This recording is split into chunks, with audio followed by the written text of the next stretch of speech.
Bueno, entonces la idea es que nos cuenten desde mi ignorancia, hago la pregunta. ¿De qué se trata la nueva ley de garantías a la participación ciudadana y a la movilización y la protesta social? ¿Qué quieren comenzar? Rodrigo, por favor. Les traía... Hola. Ya, ahora se baja mucho. ¿Sí está bien ahí? Nelson Julián traía unas diapositivas aquí, pero creo que no van a ser necesarias porque tenemos un ambiente familiar. Darle un saludo muy especial a los concejales Álvaro Argote, al concejal Manuel Sarmiento, luchadores sociales y políticos. Igualmente, un saludo especialísimo a todas y todos ustedes, a la población con discapacidad de Bogotá, compañeros y compañeras que tuvieron la capacitación que dictamos hace ya más de 20 años, Nelson, ya como 25 años precisamente en ETV, a instancia de ATELCA. Ya los compañeros se pensionaron en el Servicio Distrital de Salud, porque logramos precisamente a partir de la lucha, en una interpretación que tenemos de la ley nacional, precisamente que era obligatoria en las entidades distritales aceptar trabajadores en las entidades públicas, y en esa oportunidad logramos incluir no solamente en ETV, sino en el Servicio de Salud y en otras entidades, varias compañeras y compañeros, pero nos tocó también, como digo, la pelea, entonces nos tocó llevar el peso amable de dar la capacitación, y las compañeras y compañeros ya se pensionaron. Sirve para evocar este mensaje, las luchas y la legitimidad de ustedes y de este servidor, porque los niveles de confianza son importantes en estos espacios que hay.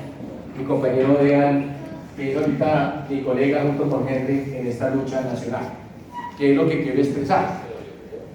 A la pregunta, ¿qué es este tema de la ley de participación o de garantías para la participación y la protesta social?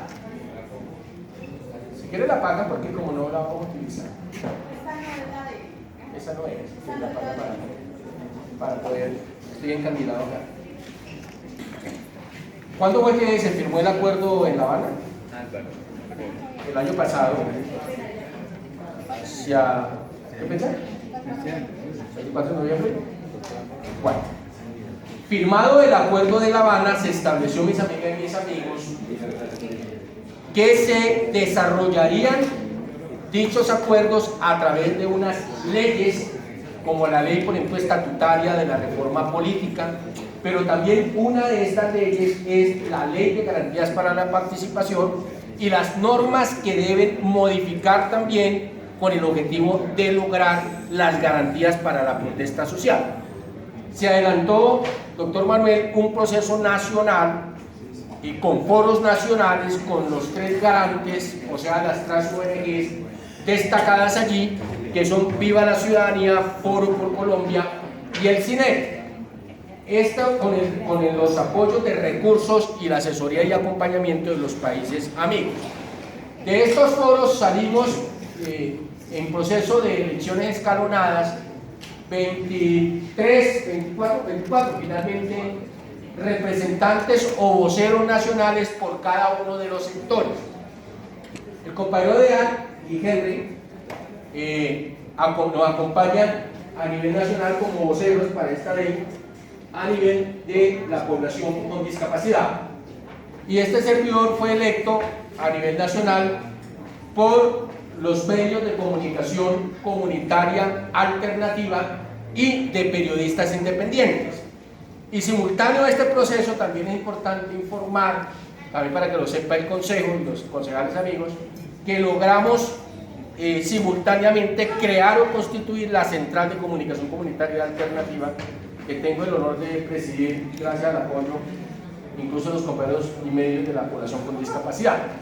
Entonces, ese proceso llevó a que se definieran a partir de los foros nacionales, de los foros regionales y nacionales, un lineamiento de política pública que permitirá establecer las bases o sentar las bases para esta ley de participación. ¿Qué tiene inicialmente este lineamiento de política pública? Una serie de principios como son, por ejemplo, el del respeto y garantías que debe otorgar el Estado a nivel nacional, a nivel departamental y a nivel regional frente a la protesta a través de unos fueros directamente a los líderes y a las personas que realicen o organicen la protesta. Porque lo primero que hace el gobierno y la policía de entrada es sentenciar a los que o a las compañeras que lideran las protestas, si no es que, y Dios quiera no vuelva a suceder, los asesinan, entonces los empapelan en procesos judiciales. Ese es como el primer principio. El segundo principio es de la autonomía, tanto de las organizaciones y movimientos sociales como el de las mismas procesos de participación en las instancias mixtas. ¿Por qué razón? Porque cuando se hacen las elecciones de las organizaciones y movimientos sociales, generalmente interpelan, por ejemplo, en el caso de ustedes, la Secretaría de Integración Social, o hay procesos de cooptación y la defensa de los derechos de las personas, amigos, se vuelve muy difícil, porque entonces las conveniencias individuales o de reconocimiento individual pesan más a veces que los derechos mismos en el caso de ustedes de la población. Bueno, y en el caso de, y son en total como unos 20 principios que mis compañeros seguramente en la intervención me van a ayudar, pero quiero detenerme en estos breves últimos 5 minutos en explicar de qué se trata el contenido en lo de comunicaciones. Lo primero es entender que existe un mapeado nacional de medios a partir de Reporteros Sin Fronteras con la ayuda internacional de observatorios, y se ha definido, vía estadística, que más del 80% tanto de los contenidos, infraestructuras, licencias y entrega de frecuencias está en manos de 8 grupos, de los cuales los 2 primeros, ya conocidos, RCN y Caracol, concentran de ese total prácticamente más del 60%. O sea, que qué democracia vamos a tener, mis amigas y mis amigos, si por ejemplo hoy el ministro David Luna, cuando se habla de frecuencias de 700 MHz, o cuando se habla, que fue la protesta precisamente que se inicia estos días, o cuando se habla de las anteriores adjudicaciones de frecuencias en 4G LTE, que es de movilidad, que son infraestructuras y uso de frecuencias, se entregan a las transnacionales. Y eso mismo ha sucedido con los medios masivos de radio, prensa y televisión. Entonces se está planteando que exista un proceso de democratización que involucra lo siguiente: primero, el reconocimiento legal de los medios de comunicación comunitaria y alternativa. Segundo, que ese proceso de democratización conlleve a la entrega de frecuencias, inicialmente las 20 frecuencias que se le entregan vía la decisión hacia el movimiento Voces de Paz, antes FARC, en regiones donde había conflicto armado.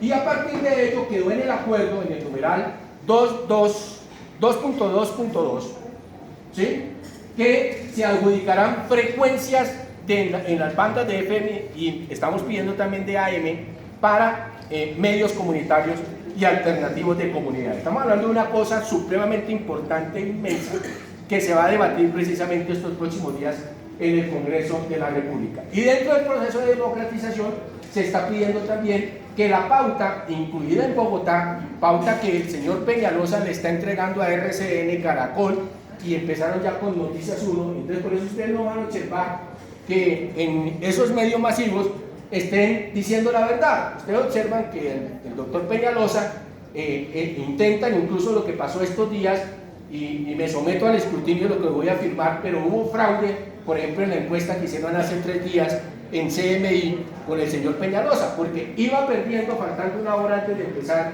el noticiero, y lo pusieron a ganar y cambiaron el orden de la respuesta, que era no sí, a después sí no, y obviamente eso llevó prácticamente a un fraude.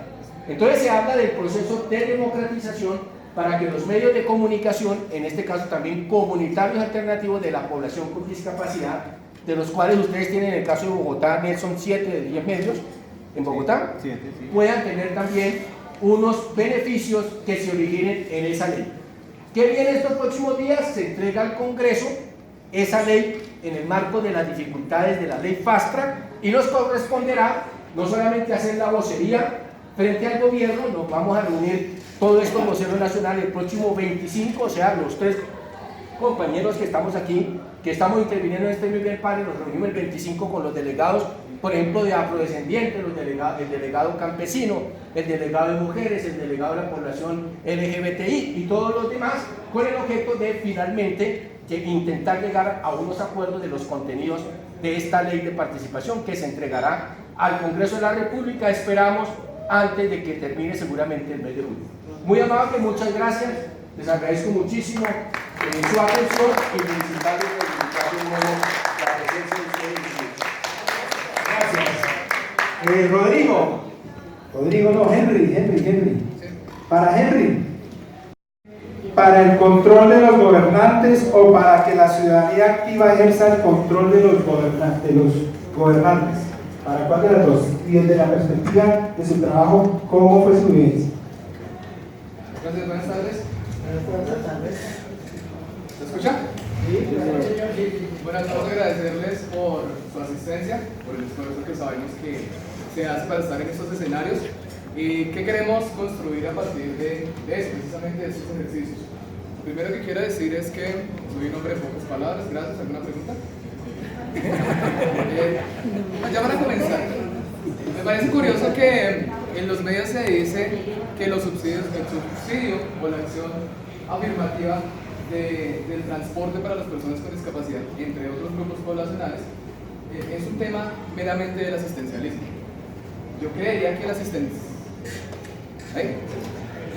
asistencialismo es cuando una persona que trabaja en una corporación, la cual no quiero decir su nombre, pero que gana casi 28 millones de pesos al mes, que tiene un gran número de carros a su disponibilidad para movilizarse, es decir, no paga Transmilenio, tras el hecho de dice que no le alcanza para pagar la gasolina, porque tal vez de esos 28 millones no le alcanza. Eso sí es asistencialismo, cuando el Estado financia ese tipo de comentarios y como que no le dan la mayor importancia, ¿verdad? Entonces, el asistencialismo es que las acciones afirmativas a las poblaciones menos favorecidas de una sociedad, o permitir que personas que ganan casi que el 80% más de cualquier persona que se gana en un año a duras penas, pues no le alcanza, porque es que la gasolina en este país es carísima, ¿verdad? Es muy cara. ¿Qué hacemos? La gasolina en este país productor de petróleo, es elevadísimo el costo. Entonces, pues finalmente ellos sí tienen derecho a solicitar la asistencia o el asistencialismo del Estado. Bueno, la política es la ley, esta ley, ¿qué se propone?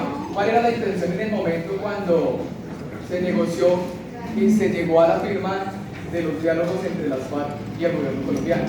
Ellos pretendían hacer algo que ya está finalmente, y es darle vida a la Constitución de 1991. Esa Constitución que surgió del gran esfuerzo de muchos colombianos, entre ellos los estudiantes, la famosa séptima papeleta, y ese gran y loable esfuerzo de decirle una vez más a lo que le estamos diciendo en este momento: no queremos más guerra, no queremos más violencia, queremos una sociedad equitativa, justa y con paz, donde podamos invertir los recursos en lo que realmente se necesitan, no en la guerra, y donde podamos desarrollar socialmente y económicamente al país. Eso hace más de 25 años ya, hace mucho tiempo, no conocía nada de estos procesos. ¿Sí? Se hizo precisamente a raíz del asesinato de 3 grandes líderes en el momento, que iban para la candidatura presidencial. ¿Ustedes recuerdan quiénes son, cierto? Galán, Luis Carlos Galán, ¿quién era el otro? Osa y Pizarro León Gómez, ¿cierto? Los asesinaron y como que no se reaccionaba al respecto. Pues llegó el momento de movilizarse, como en ese momento se están haciendo las diferentes movilizaciones, para decir: queremos un cambio trascendental, un cambio de fondo, que es lo que se está proponiendo en este momento nuevamente. Un cambio de fondo, ¿sí? Las guerrillas entregarán sus armas, los demás grupos entregarán sus armas, pero subsiste otro conflicto, que es el conflicto social y político. ¿Cómo hacemos para resolver esas grandes diferencias y desigualdades que hay en el pueblo? Hay un famoso índice o indicador que llaman índice de Gini, y dice: si llega a 1, es muy desigual una sociedad. Si está casi en 0, pues es poco desigual. Resulta que Colombia tiene casi el 8.5%. ¿Eso qué quiere? 0.8%. ¿Eso qué quiere decir? Muy desiguales, ¿sí? Bastante desiguales.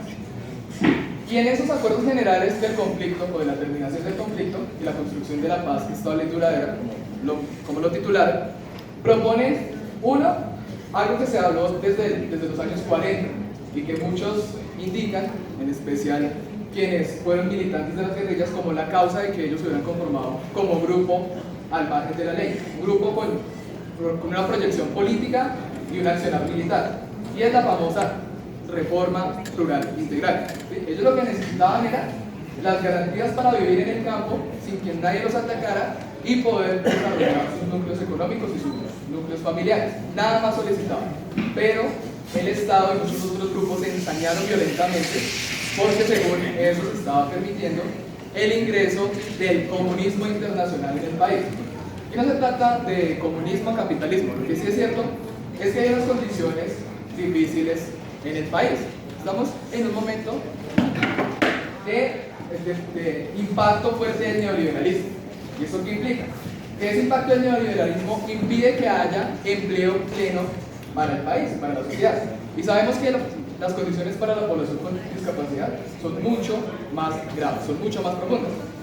Eso como resultado también de, a propósito menciono, un ejercicio de investigación que se hizo el año pasado, gestionado por el INSI y una universidad privada, y decían, si el margen de desempleo en Colombia es de 9 puntos porcentuales, adivinen cuánto es para la población con discapacidad.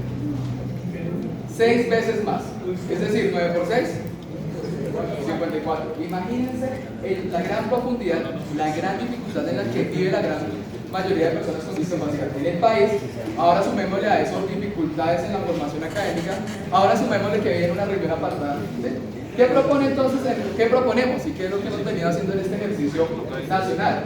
Que la participación, como su nombre lo indica, sea hacer parte. Participación es parte, es un verbo. Es hacer parte. ¿Y hacer parte de qué? Pues de la sociedad. Que podamos nosotros también incidir en la toma de decisiones. Y al hacer parte de, no es solo hacer parte de un foro, de una asamblea, de la formulación de una política pública, de vamos a ver qué pasó con la 16-18. No, ahí no se agota la participación. La participación trasciende mucho más allá. Esta participación en la vida cultural, deportiva, económica, intelectual, académica del país. Es cómo se integran las personas con discapacidad a la cultura, pero desde la cultura encuentro también que puede realizarse. No es el artista que se tiene esa visión romántica, que es el hippie loco que vive de la caridad de los demás. Este de alto rendimiento no puede, a partir de ahí, derivar los sueldos. Siendo de alto rendimiento, difícilmente se puede involucrar con una empresa, necesita entrenarse frecuentemente. Ya está. Entonces, decía, ¿cómo hacemos para que, además, principalmente nos podamos integrar y hacer parte de la vida económica del país? Los servidores públicos con discapacidad son tan solo un 5% de toda la población. Empresarios, tan solo un 3%. Y de ellos, el 40% que son empleados, pues reciben menos de un salario mínimo legalmente al mes. ¿Esto qué quiere decir? Estamos en unas condiciones muy difíciles y precisamente queremos aportar en que se reconozca el Estado colombiano y el distrito la deuda histórica que tiene con las personas con discapacidad, no retrocediendo los derechos y negando las acciones afirmativas diciendo que es cuestión de asistencialismo y que nosotros negociamos con las tarjetas de Transmilenio. Porque si la corrupción es el rasero para desmontar esta acción afirmativa, entonces ¿qué podemos esperar del Congreso de la República? Muchas gracias. Compartir esta tarde con Rodrigo. Tuvimos un feliz reencuentro en esta Comisión Nacional de Diálogo y otro feliz descubrimiento fue la figura de Henry Salazar.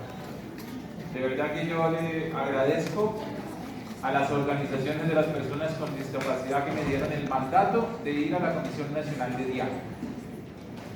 En la Comisión Nacional de Diálogo, lo primero que hicimos fue reconocernos e identificarnos como pares en un proyecto común. Y el proyecto implica una ley de participación y de garantías para la movilización social y la protesta.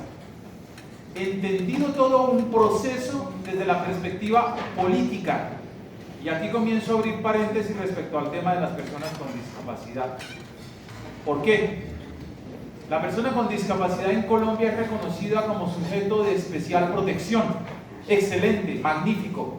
Desde ahí podemos construir las acciones afirmativas. No es suficiente.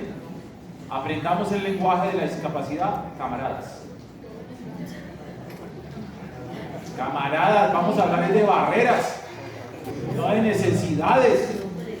Las personas con discapacidad enfrentamos barreras. Y una barrera era que no se nos reconocía como sujeto político. Eso es lo que nos da la convención.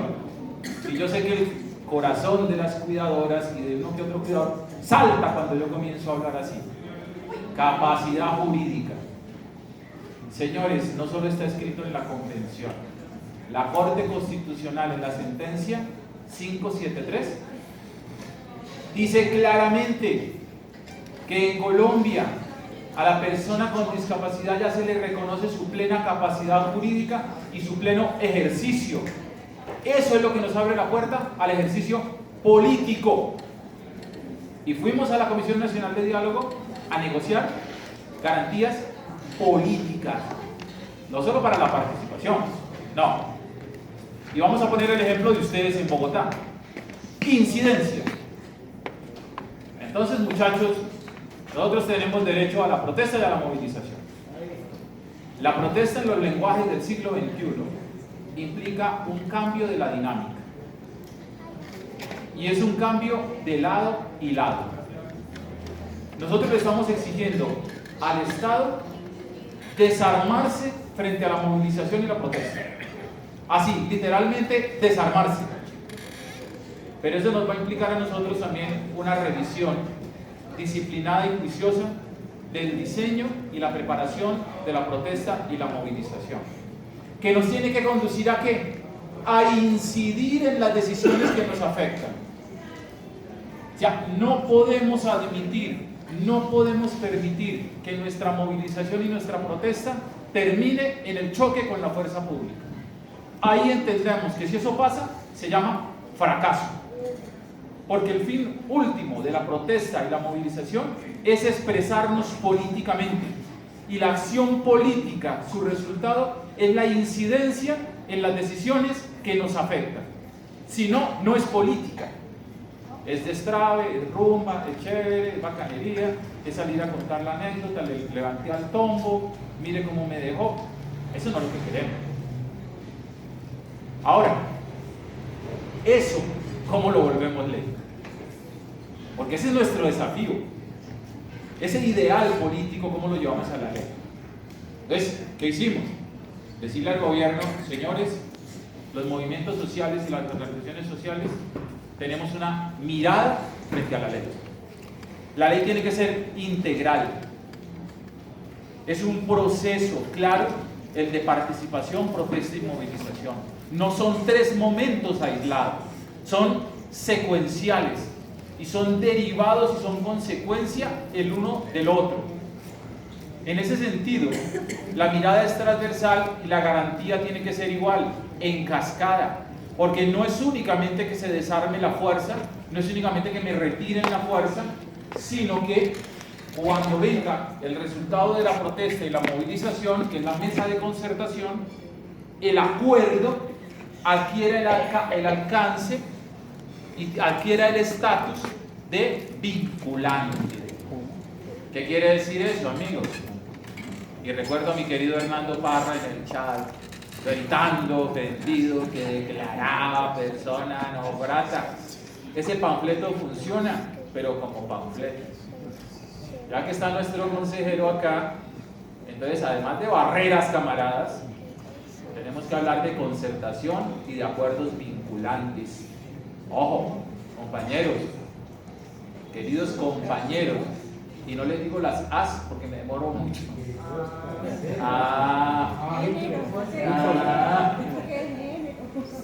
Entonces, en ese orden de ideas, los acuerdos se traducen en actos vinculantes. Esa es la propuesta nuestra. ¿Y qué es lo que queremos? Precisamente que no nos quedemos en una mesa de negociación con yo digo, usted dice, el gobierno me hace el guiño, firma unos papelitos y 15 días después recogimos los trastes y a todos se nos olvidó el acuerdo. No. Los movimientos sociales y las organizaciones estamos proponiendo que esos acuerdos sean vinculantes, que se lleven al ajuste de la política, del plan, del programa o del proyecto. Si no, no. Si no, no. O sea, si no hay un acuerdo con los colectivos de personas con discapacidad y si ese acuerdo no se lleva a la política, ya de nada nos sirvió la protesta y la movilización. Entonces, en ese orden de ideas, nuestras ideas, en nuestro proyecto de ley, se van a concertar con el gobierno. Recordemos, el que presenta el proyecto de ley al Congreso es el gobierno.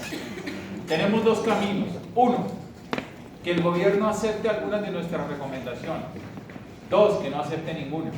En ambos casos, debemos hacer presencia en el Congreso de la República.